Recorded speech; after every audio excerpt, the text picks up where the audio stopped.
This docu-series is called Live by Faith, Your Journey Inspires Others. And it's about how we all got to come to this place where we start trusting God for ourselves. Because maybe we got introduced to God through our grandmother, another relative, a family friend, a neighbor, or maybe we just grew up going to church, but we can't rely on other people's relationship. We have to start building one for ourselves, and there comes a situation in each of our lives where it's just us and we have to seek God for ourselves. So this docuseries shares the stories of people who took that leap of faith, and in doing so, their journey inspired me and still does. And it just goes to show you that we're all connected, and you never know what God is doing in someone's life, what He's doing in their heart, and where He will take them. When we read about the encounters with God, His people in the Bible, living by faith, it inspires us. And just like them, our stories are still being written, and it will inspire others to live by faith.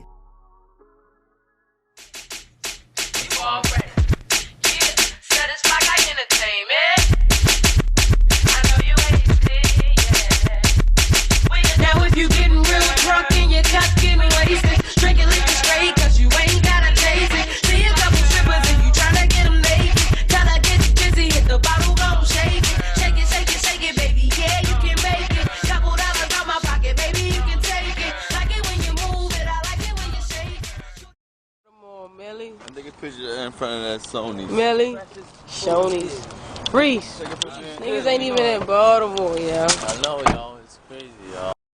Niggas ain't even in Baltimore. It's crazy, yo, because we flying this day too. Top of the morning to you, laddie. Laddie got it. We like Let's take a picture in front of the wall. Hold up, nigga. We not even in Baltimore no more, yo. I ain't know that. We not in Baltimore. Where we at? North Carolina? We in Fly Guys. Yeah. I started pursuing music because my brother and a close family friend could rap really good. I didn't know what I was doing. I just knew that they had talent and I was going to try to make something shake and get them discovered. They were like, for this first song, we all should get on. And then I was like, cool, I can on the track. I always, could sing. So I used to sing in church. I used to sing in school sometimes. So I was like, cool, I can on the track, see if I can rap too. It wasn't that good, but the flow, you could tell I could take some. Yeah, and I had some people encouraging me you got something. I just got better with time, and I just really developed a passion for music. Man, I think this is it. This is what I want to do right here. Yeah. This is making me feel so free. Yeah. I feel like this is exactly what I'm supposed to be doing with my life. And that's pretty much how I started in 2009. You said some very key things in there. You said it woke something up in you. You didn't know that you had the passion. You didn't even know you can go forth and actually do something like that. But because you had a vision based off, what you saw in your brother and the close friend, you made a decision, okay, I'm going to get into this. But God was like, hold up. No, there's more to you. You will get into it. Yes, you. Sometimes we think that we're in the process of doing things for other people, but in fact, God is trying to reveal us through that process. So you were going through that, encouraging them. Then they get you on the track. You're like, hold up, wait a minute. Did you know that you had something when you heard yourself the first time? Yeah. Cause I used to freestyle with them. I mean, back in the day when we used to, hotbox the car, we be in there just, just in there rapping or whatever that. Yeah. But I never let's rap. You know what I mean? But I was like, hold up, this actually fire. Yeah. I like it. Man, this is dope. And then I just kept getting on more and more songs. I kept just writing stuff and the hooks would come really quickly. My verses would come and it just kept getting you could see the progression getting better and better. And I was just like, hold up, I really do got something. And, some people took me under their wings, try this kind of cadence, do this, you know what I mean? Told me about different bars, different metaphors on how to flow and stuff like that. So I just was a student and just started, really going after it. I actually met her in the studio. We had a studio down on Poe Avenue, and she would come by with her and the rest of Fly Guys, and they were just starting to make music. And it was funny. I remembered the first time that she actually set up rap. And I just remember it reminded me of myself, like the first time I had done something where you kind of unsure. Yeah. And I was just looked at what she had and I was like, yo, you actually have something here. You just got to speak with more conviction and be more confident and sure of what you're doing. And from there, we just began to develop and grow and begin to make songs together. But we were all in the world at that time. Yeah. And when Hawkins was killed, she was right there with me through that whole situation. And but I was transitioning. Like I wrote God is Watching, like right when he died. Like, you know what I'm saying? I was really moving away from what I was already doing.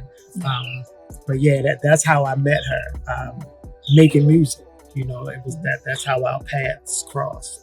I met Danielle through you when you all used to perform, and when you used to perform, they would perform too. So I met her when she was in a group, and I just remember like, man, she has so Danny much Bizzle. energy.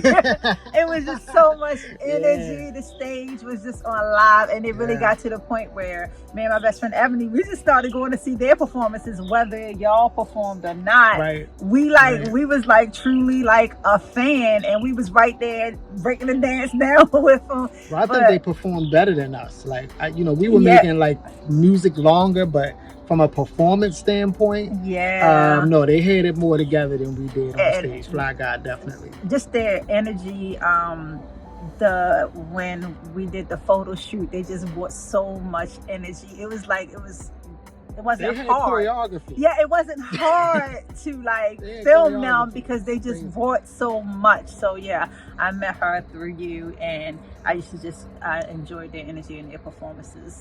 Yeah, the ones that really brought Fly Guy, name about was, Danielle and Lottie for real. It was them two because we just all about the bars and do that beat sound hard. Yo, I want you to hear my verse. Yo, I want you to hear my verse. We didn't care about the name of the group.